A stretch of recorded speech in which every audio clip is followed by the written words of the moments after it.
Kelley Hobart from Alpaca Direct, and I'm excited to be here with you today. And I know this Thursday is Thanksgiving, so I wanted to make sure to start by thanking you for being here and wishing a very happy Thanksgiving to you and your family.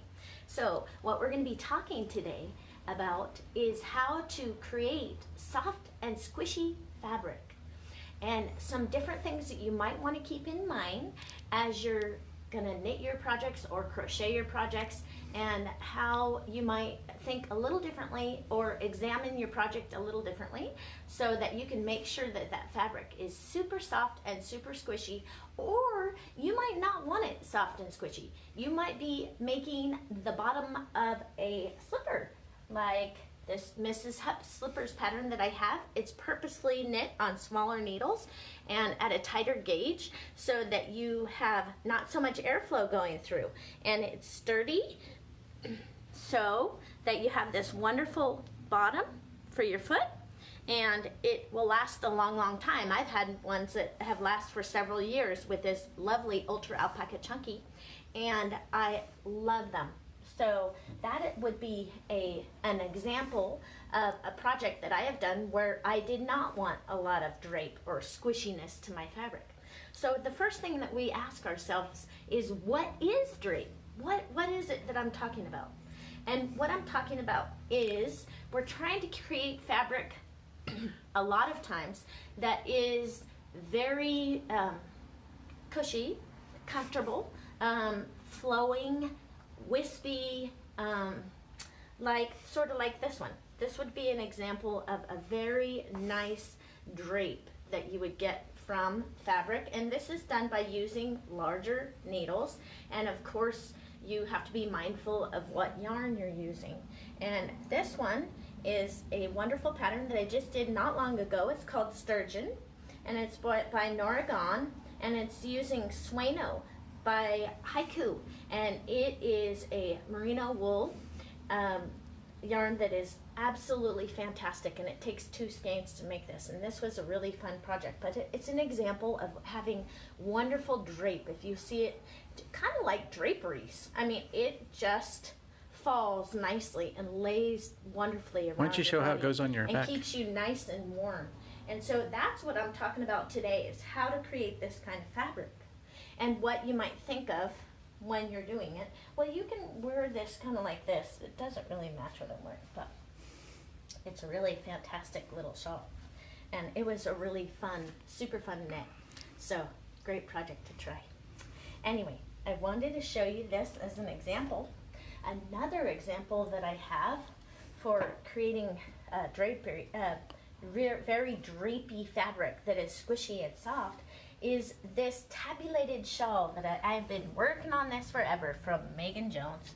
And it was a class that she did not too long ago, and it is a fantastic class that we did with her.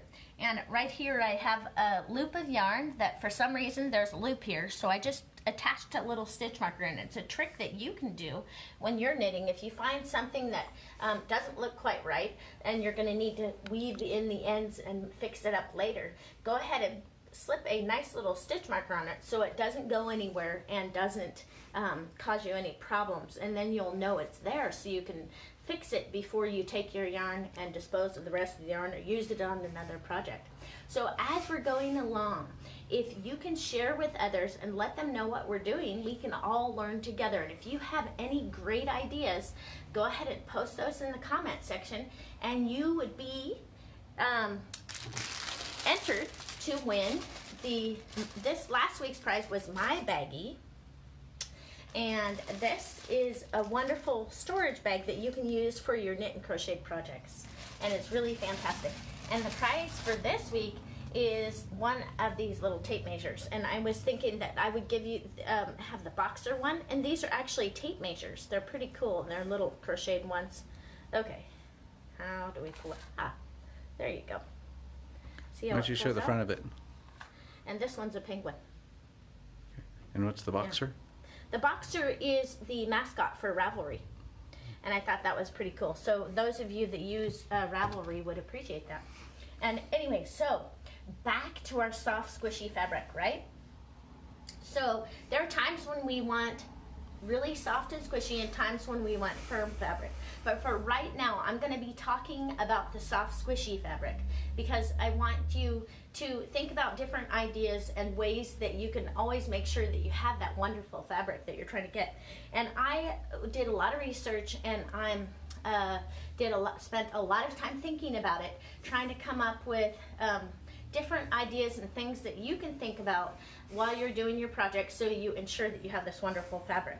Now, the first thing that I wrote down here is, what is drape? And drape is the soft squishy, that it's this, when it falls straight down, and it creates lots of folds, and it's just wonderful to wear. If you have ever worn, some projects can be so stiff that when you try to put them on, it's almost like they stick out sideways or something, and they don't conform to your body because they don't fall over softly down your body. They kind of just stick out to the sides, and that's sometimes not so attractive. So anyways, so I was thinking about that, and then I was the things, like I said, that I thought were soft and drapey that we would like our scarves to be, are this shoulder cozy by Church Mouse, and it's worked with 2 different yarns. One was Kid Silk Haze, and the other one was Sabine, and we no longer carry this. So now, when I was researching on Ravelry, I also heard and on YouTube and different places looking at drape and how our fabrics might be affected in that way. I heard people saying, well, if it is a plant fiber, it is stretchy or it's not stretchy, and then if it's wool, it's stretchy or it's not stretchy. And I was sitting there thinking, well, I don't know. To me, the most important thing is checking your gauge, right? And when I say checking your gauge, it's not to exactly match what the designer thinks you should have, how many stitches or what have you. I'm saying checking your gauge to look for that perfect fabric that you desire. And if you can't get that perfect fabric that you desire with the yarn that they've recommended, or the pattern that you have, or the stitch count that you have, I would suggest, or what I usually do, is I would change my needle size, change my yarn, change the stitch count, change whatever I need to change, so that I can get that lovely squishy fabric that I'm looking for, right? And always make sure that you're doing your math, right? So when we're talking about math, you know, if you're making a project, right? Here was my example. If you're getting 4 stitches to the inch, and your project needs to be 20 inches wide, then you should have around 80 stitches. Don't always trust the pattern. Check the math yourself. Remember, time is money. We don't want to waste our time making something that isn't delightful, if it isn't perfect, because I can't tell you how many people come in here and they're so disappointed because their project doesn't look quite right. And if they would have just went up 1 needle size or chosen a different yarn. Some people will take a pattern and they don't even think about what yarn the designer is actually using, right? And so they choose a whole different yarn, and then they come back and make the whole project, and then they come to me and say, why doesn't my project look like the project in the picture? And it's like, well, the yarn that you chose isn't even the same content. It's not even in the same ballpark. It's not even in the same stadium as the yarn that the designer used. So that's why it doesn't look the same, you know? So we gotta think about these things when we're choosing our patterns and our projects, and make sure that, you know, everything makes sense. Use your common sense, and if it doesn't feel right, if it doesn't smell right, doesn't look right, it's probably not right. Stop. See what you can do to make it right. Come and get help. Ask us a question. Go to our VIP group. Ask them a question. They're fantastic at giving you excellent answers, because a lot of them are very avid knitters, very experienced, and love to help other people just like I do. So that is a resource that you can use, right? So the next thing I wanted to talk about, for those of you who are not sure of what I mean by check your needle size, one of the first things that I look at for my begin to knitters, I look at how they're knitting. And then I pick up their project, right? It's on the needles, right? And then I examine these stitches. See how mine are kind of tight? I'm having to coax them along. Okay? That is tight. So what I normally do when a designer calls for a number 6 needle, I automatically pick up a number 7. I start 1 needle higher. Now I have a friend, Susan, and when she knits, her needles are her stitches are very loose, so they just slide over the needles. So she chooses a needle size 2 sizes smaller to start with, when she's checking her gauge, right? And what I mean by gauge is how many stitches you get per inch, and then how many rows you get per inch. And this is a knit check by Susan Bates, and you see here's your stitches. You would line it up like that, and then you would start counting the stitches that you have, and each little horseshoe or V is a stitch, and those are what you want to count when you're checking your gauge to see if it's accurate or not. Now when you're knitting and checking your gauge, you want to put a good amount of stitches on, at least 4 inches wide, however many that would be. And the way that you can tell what that might be is you grab the skein of yarn that you're going to be using, and this one is... What's it called? This one is called Simply Crea by Blue Sky Alpacas, and it's Royal Alpaca. This is one of the items that's going to be on sale on Friday, just as a sneak preview for all of you who are watching. I'm giving you a heads up. Anyway. That's the petites though, Royal Petites, right? Yes, you can do a baby hat with 1 skein. At least I have many, many times. Even though it's 100 yards, you can still do that.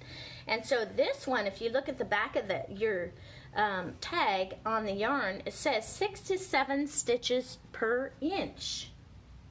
Okay? And it tells you your needle size is 2 to 3 on US, or 2.75 to 3.25. So for me, it says 2 to 3. So when I would even knit with this up to a number 4 to start with. And if it doesn't look too sloppy, because you get your stitches too big and your work can get a little sloppy looking, you don't want that. You just want cozy, squishy fabric, but you don't want sloppy. No sloppy. So I would start at a number 4, and if that didn't look good, I would knit back and forth on my gauge watch for a little while, and then I would try number 3, and then I would see which one do I like better, you know? So those are some ideas that you can do to get that wonderful fabric that you want when you're knitting your projects. Sure. Quick question. Yes. They want to know what the difference is with Royal versus Baby Alpaca. You had Royal. Oh my goodness. Okay. Royal Alpaca is even a lower micron count. Okay, so the lower the micron count, the less itchy it is, right? And Baby Alpaca has I think it's around 20 or 21 micron count. And then Super Baby is a couple points below that, so it'd be probably 19 to 21 micron count. And that just means it's even softer, it's even more beautiful, and less itchy. Now, one thing that I wanted to point out, because we're called Alpaca Direct, I wanted to make sure and show you this. This is a sample from Plymouth Yarn Company. It's using 100% chunky baby alpaca, their hand paint yarn. Do you see how drapey it is? Okay, alpaca is drapey. It is very, very drapey. And when you make your hats and stuff like that, I would recommend that you almost make your hats just a tiny bit snug, because over time those alpaca fibers are going to relax and your hat's going to grow. And if you start by making a hat that is 20 inches wide and your head is 20 inches, when it relaxes, it's going to fall over your eyes and you're not going to be able to see.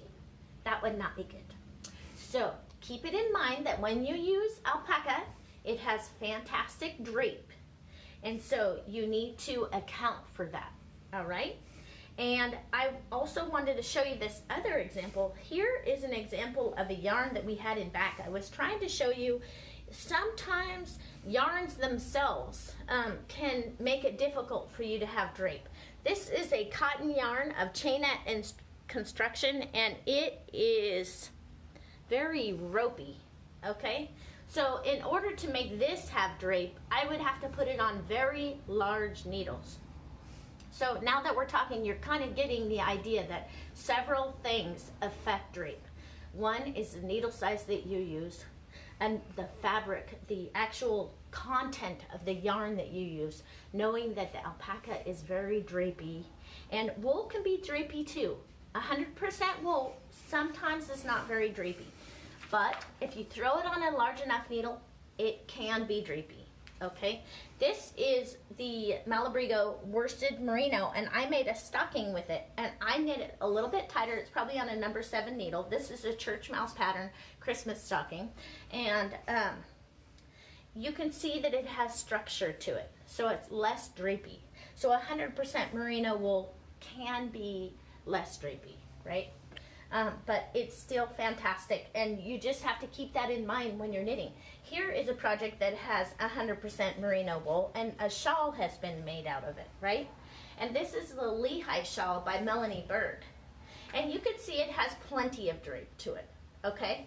But the garter stitch tends to lend itself to a nice drape, and then they had a larger needle size. So the stitch they used affected the drape, and the needle size affected the drape, okay? So just because it's wool doesn't mean it can't be drapey. It just means you have to keep that in mind when you're working with it, right? Yes. So several people wanted to say hi. Hi, good morning. Florida, good morning, everyone.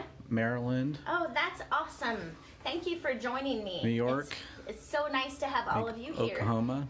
Yes, and when we're knitting, we just want to make sure that our projects are as perfect as they can be. So you let us know where you're from. If you have any questions or you need help with anything, or you've had particular problems that you're stumped and you don't know the answer to, you can ask me anytime while we're talking, and I'd be happy to answer questions in about anything, actually. Yes, and don't forget to push the like button, and if there are other knitter friends that you have, please share with them, because maybe we can learn from them or they can learn from us, and that would be fantastic, because we're all in this world together and we might as well be learning together. So that is totally fantastic. And you saw what the prize was today was for one of these wonderful tape measures, and all you have to do is post comments in the comment section. Tell us where you're from, what you're working on, what you like, maybe what we can talk about next week, right? All those things are useful, and then you'll be entered to win the prize. Now for this last week, this is our My Baggie project bag, and it's in the tangerine colorway, and this is the project, the prize for this week. And the person who won was Lisa Blakely Yost. And congratulations, Lisa.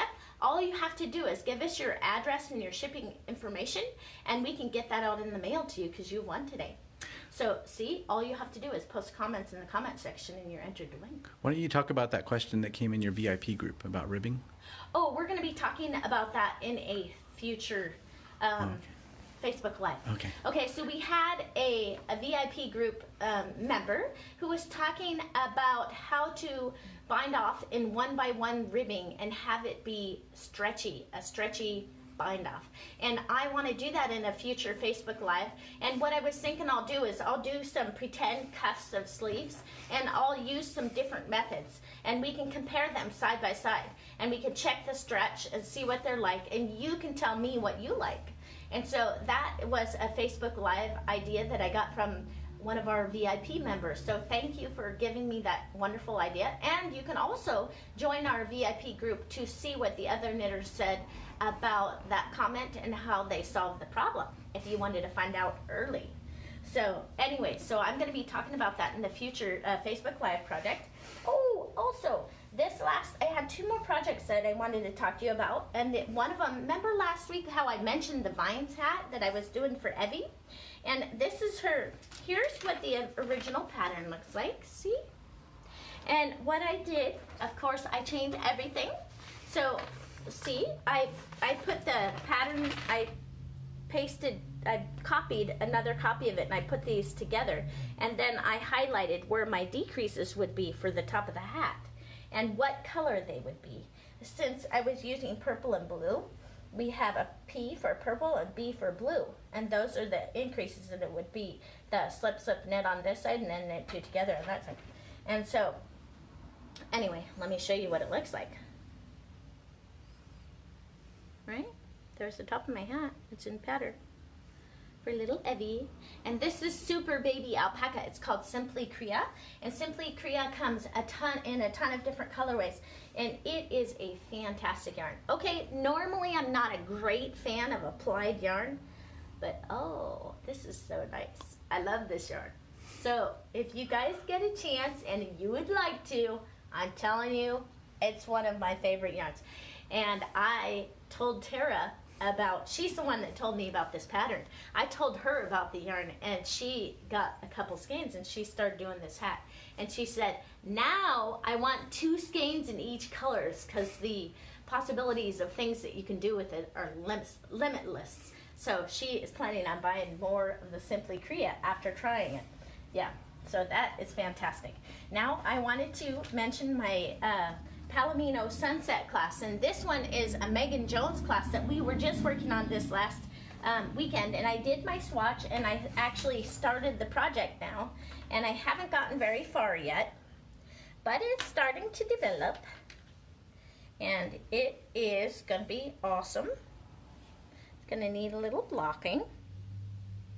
That's very pretty, and this is out of the Manos del Uruguay. That is Alegria. And so that is a really nice soft squishy yarn, so I'm enjoying that. And let's see if there was oh, Jim, do you mind if I walk for 1 second? No, I wanted to show you guys just for 1 second the match play cowl. It's free through December 31st. The pattern on Michelle Hunter, it's knitpearlhunter.com, and it's like a little poncho thing, and it is really cute. I just finished it not too long ago, and it's using the lovely Sueno yarn, and I had such great fun, and it is such a cozy little thing to wear. I wanted to show it to you again. So I'm going to walk out of the picture for 1 second, but I'll be right back. Can you go here?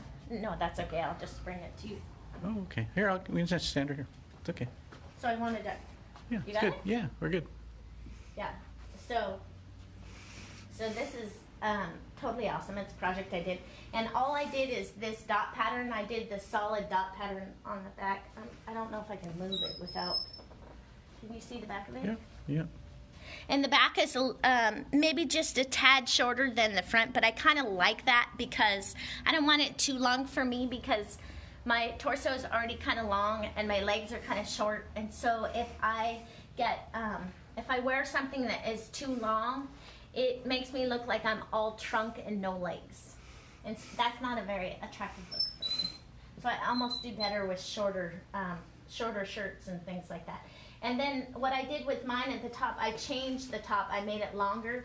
And then since I-cord can sometimes be tight when you go to bind off with I-cord, and I'm doing garter, so I did knit 5, knit front and back, and then I did 2 more rounds of garter, and then I did my bind off.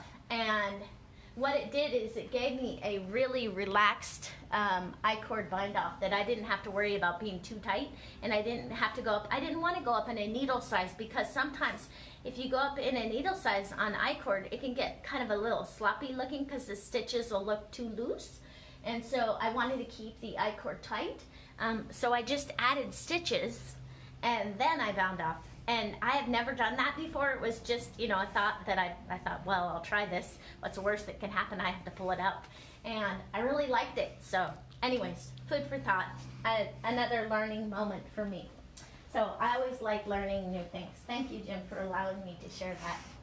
And anyways, that was great fun. And the point of bringing that up with you was that that pattern is only going to be free until the end of December. So if you think you might like to make that, I would either in November or December? I'm sorry, in the end of December. Okay. Yes. And if you think you might like to make it, you can't take those patterns and put them in your Ravelry page and expect them to be there, because once they are charged, they'll like disappear out of your Ravelry. or that's what they seem to do anyway. So what I do is I make a PDF of it and store it on my computer at home. And then once I have it there, then I can always get to it. And so anyways, that's just what I've learned that, and sometimes the designers don't do that to you, but it seems like most of them are doing that now. So if it's a free pattern and it's only free for a certain amount of time, you better print it out or what have you, because then it'll say that you haven't purchased the pattern and it'll want to charge you for the pattern. And so just for you to know, and that's why I have big binders. Well, Jim will attest to my my ink bill for my printers on the computers. Although I love Knit Companion, and so I have gotten away from using that, and I need to hit myself upside the head and start using that again, because Knit Companion is fantastic, and it is a resource where you can put your patterns in. Well, it's a really neat thing. Any of you that need a place to store your patterns and don't want to carry paper around with you, and you happen to own an iPad, look at Knit Companion. It's a very inexpensive way to store patterns, and you can store a multitude of them without having paper that you're carrying around. So I think that, haven't we pretty much gotten through all that we needed today, Jim? I think so. I think so too. Oh, so all of you, just make sure you have a great holiday, happy Thanksgiving to all of you, and we will talk to you soon. Take care now.